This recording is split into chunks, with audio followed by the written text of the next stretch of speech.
mentioned, about 13 hours ago, the last inch of the Titanic went underwater. Now, I imagine this isn't news to you. Many of you might be so over all the news and documentary and dramatic material that's been everywhere for a few weeks now. If anyone has gone to see the 3D version of James Cameron's Titanic, please talk to me after the service. I almost went on Friday night, but then said, I'll stay in and I'll watch my old 2D version on DVD. It is still spectacular. Such an incredibly well-made film in every detail. It's so beautiful as well. After watching other shows, though, recently about the event, which present more a variety of characters and individual stories, whether some of them are fact or fiction, there is a whole awful lot of Jack and Rose in Titanic, the movie version. Still, the focus on that couple allows us to get to know them and to identify them, which will be important in the emotional impact of the story. And because they go all over the ship, we go all over the ship. We get to see it and get to learn about it through their eyes. At least some of us will identify with them in fantasy. And a bit of fantasy is no doubt necessary in what otherwise can be a story of unendurable misery. Me, I'm drawn time and over again to stories of unendurable misery. Stories in which massive numbers of human lives are lost or taken. And this starts when I learn about the Holocaust as a child. I don't remember the very first time I ever heard about this. But I do remember repeatedly reading and watching TV shows about it by around age 12, certainly after that. And by then I probably heard about the Titanic sinking as well. And then much later, the genocide in Rwanda has the same effect on me. I know this sounds dark and weird. It's not that I'm fascinated simply by mass death. Other factors make some of these tales and events, real events, more mesmerizing to me than others. And first is hearing something firsthand about specific people who died or survived. That story, this story, another story. People like Anne Frank and Viktor Frankl, who were some of the first two that I ever knew of as individuals who were in the Holocaust. The huge numbers then become extrapolations of these real identifiable people.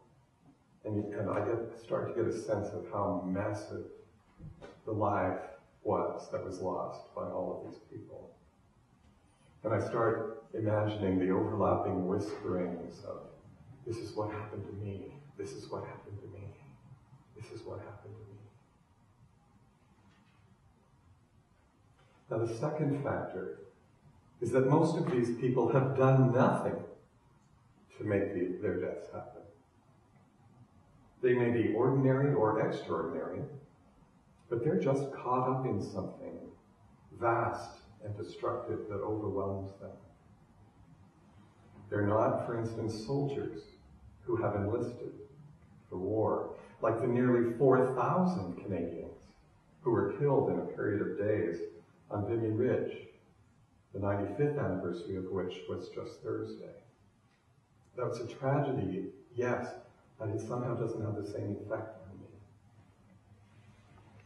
And third, in these stories, there are always some other people, human beings, who are behaving badly to a degree that we must call evil.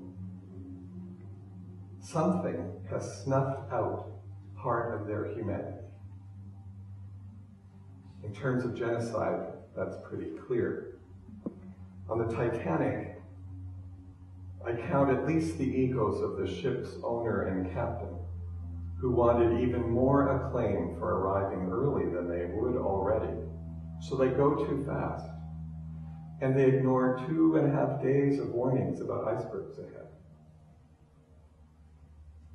And I barely need mention the class system that was made devastatingly real on that day.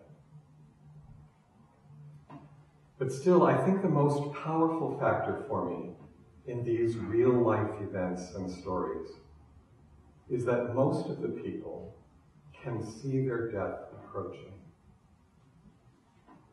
Whether for a few minutes or hours or months, catastrophe doesn't fall upon them totally unaware. Rather, they have time to think about their own death or that of others they love. And they have to face figuring out what to do in the meantime, as well as in that final moment. Often they're surrounded by loved ones or total strangers, but all are united by the end that they can see coming. I can't help putting myself into those stories, and I inevitably ask, what would I do? I have a sense, or at least a hope for myself, about how I might handle a terminal illness. But I cannot figure out what I would do if I were on the Titanic, or in a concentration camp, or if I were a citizen of Rwanda in 1994. Would my values hold, or would they fall apart? Would I help others or just myself? Would panic drive me to wickedness or compassion to self-sacrifice? What would I have done if I was one of the 700 people sitting in lifeboats, listening to the screaming of hundreds of other drowning people? Now, maybe you can answer this question for yourself, but I cannot.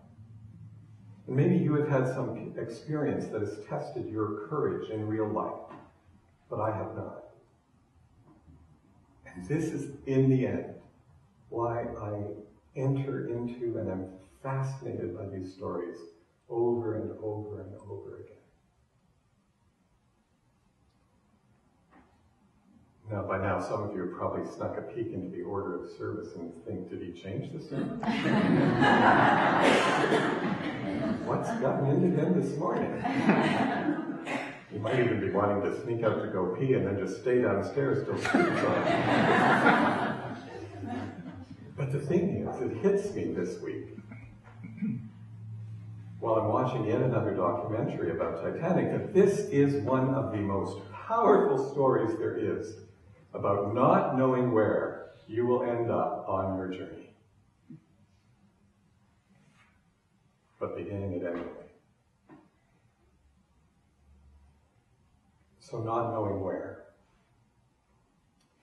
Well, to stick with the Titanic as an example for just a while longer, let me remind you about the whole story of Rose, the character.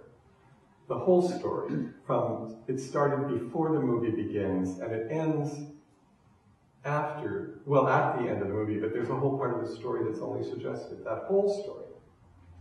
Rose arrives in the dock in Southampton with her mother and fiancé, and they're on their way to New York.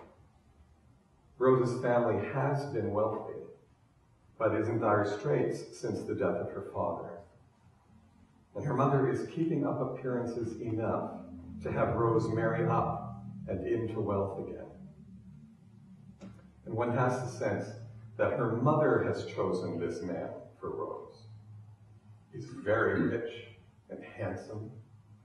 He's also cold, controlling, selfish, and immature, and in the end, dastardly, in the most melodramatic sense of the word. But at this point, on the dock, and at the beginning of the cruise, Rose's view of her path is one that leads into a heartless, meaningless, isolated marriage in which she will have no freedom to grow or move or change. And she is breathless with emotional claustrophobia. Her path takes a sudden diversion when she meets Jack. And this is clearly a movie plot device because it virtually could not have happened in real life that someone in steerage would meet someone in first class. And Jack's changed his life suddenly too because he won his ticket in a poker game. But it's a good thing for him because he's getting to go home to America. Oddly enough, it never occurred to me till this time I watched it that both Rose and Jack are American in a movie that's mainly about British and European people. Jack introduces Rose to freedom, first in small ways and then all the way. And she abandons her mother and fiancé, who can flee in lifeboats, by openly favoring Jack and staying on the ship, not knowing where that would go. In their short time together, Jack has helped her imagine being and feel confident that she can become everything she ever wants to be. Rose chooses to go wherever this might lead. And she says to Jack, "This being with you makes no sense. That's why I trust it."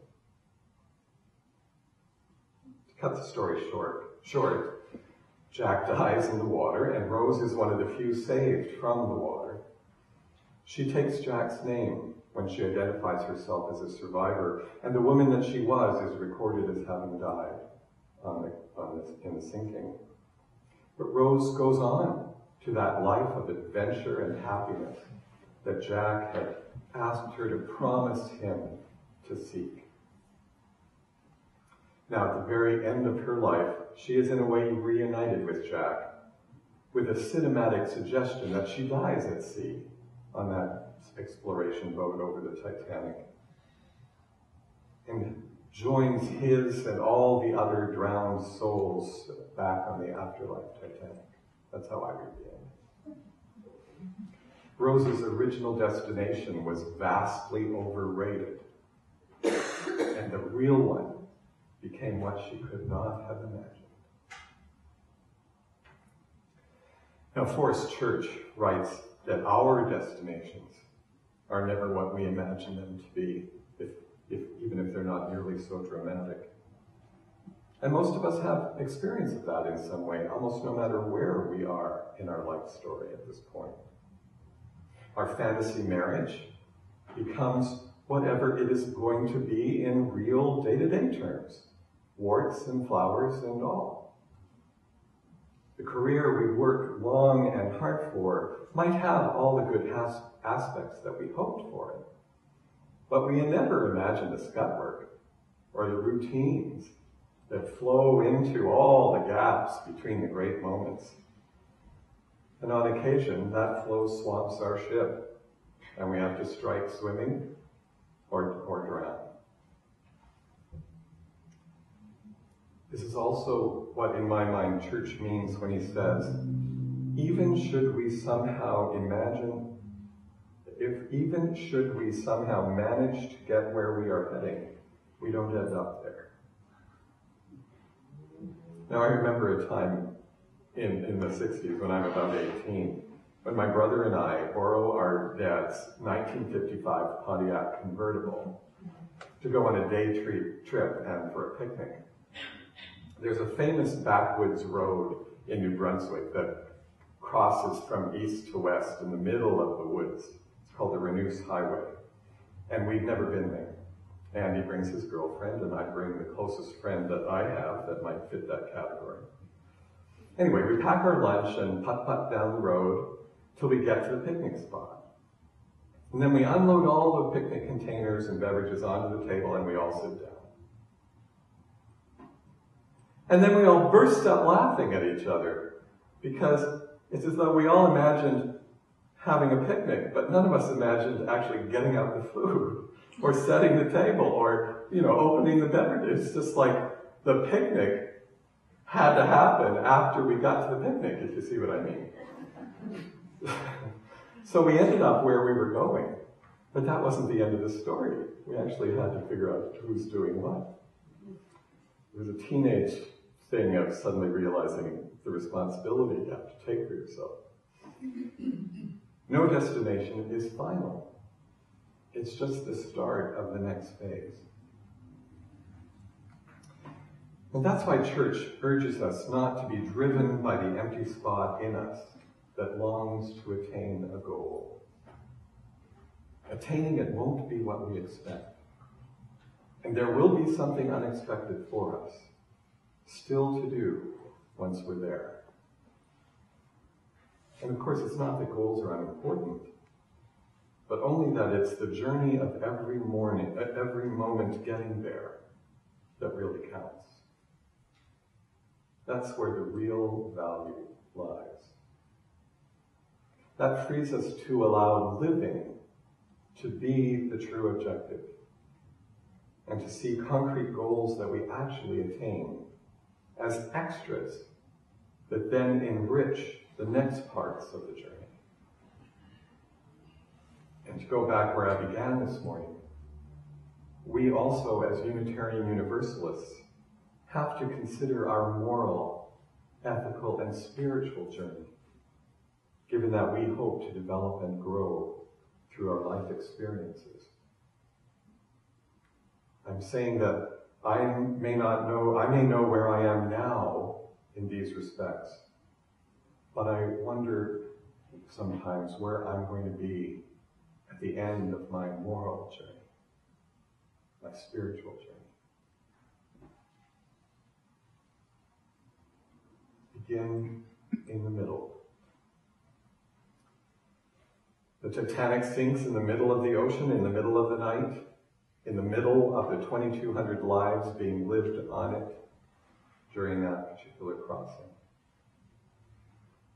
Similarly, during the Holocaust and the Rwandan genocide, life is interrupted at any moment, often randomly or meaninglessly. And in the middle of their lives too, the perpetrators are caught up in the destructive delusion, or given the chance to lash out at the constructed enemy. No one has anticipated this before. It happens in the middle of everything. Now, we give stories a beginning and an ending, but in many ways this is artificial, a literary custom. I read recently how creative writers talk about the inciting incident in their story. What gets it started and acts as the beginning point? Well, Dani's opening words today illustrated this in the sense of beginning in the middle. She began at a random point in the story, and she ended before it was over. Because that's the way life often is. We were even born into the middle of a story, not that we become part of, but someone's story is going on when we're born, and someone else's story is going on when we die.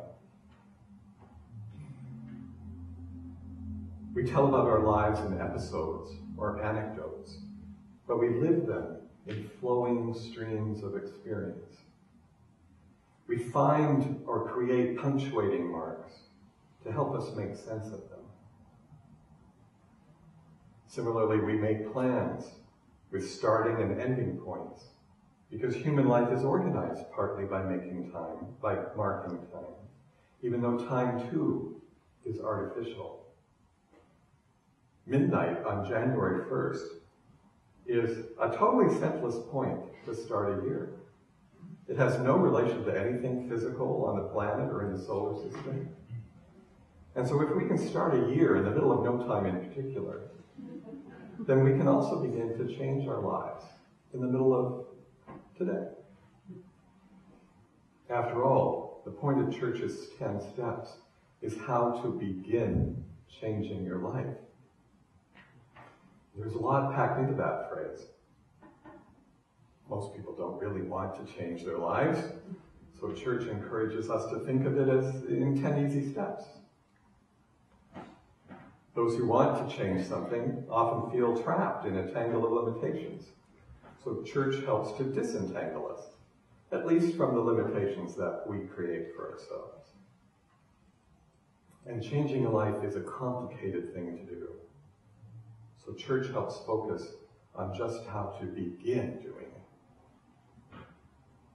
He dismantles our usual excuses, one of which is, I don't know where to start. Well, in the middle then. There are some personality types who are likely driven crazy by the idea of starting something in the middle. These are great people to know and have around, especially for someone like me who often can't think of the right thing to do first. And such folks are naturally able to recognize the best first step. Now, I believe in organization and I prefer it, and I favor starting at the right step over starting just anywhere, but that means that I can fail to get started at all. About a month ago, I finally began making some decisions about how to make my home more homey. And it'll involve moving some furniture around, and for 3.5 years, I haven't been able to figure out what to move where first, to make room for which new thing. 3.5 years. And then someone reminded me of something I heard shortly after I moved in, which is, start by making it more comfortable for yourself. Duh. Considering that comfort for a tourist is about right in the middle of the soul, it means I finally am starting in the middle. Making not the most practical decision, but the one that will change things the most for me. To begin where it makes sense inside, to become more comfortable. Forrest Church advises us not to look for some external starting point or trigger or permission or sensible timing. Those things are either not in our control or can change while we're waiting for them. And he also suggests not to wait till we're ready. You may never be ready, he says. Well, this isn't how I would put it. We may never feel ready. And certainly we might not let ourselves become ready. Both of these can be great delaying or defensive tactics. But I strongly believe that readiness is vital. It must be, however, an active process, not waiting to be ready, but making ourselves ready. Not just waiting for that to come about. And to work at making ourselves ready, Forrest Church offers us these 10 easy steps. I don't think we even need to do them in order, but he at least puts one as the first on the list, and I say thank goodness for that.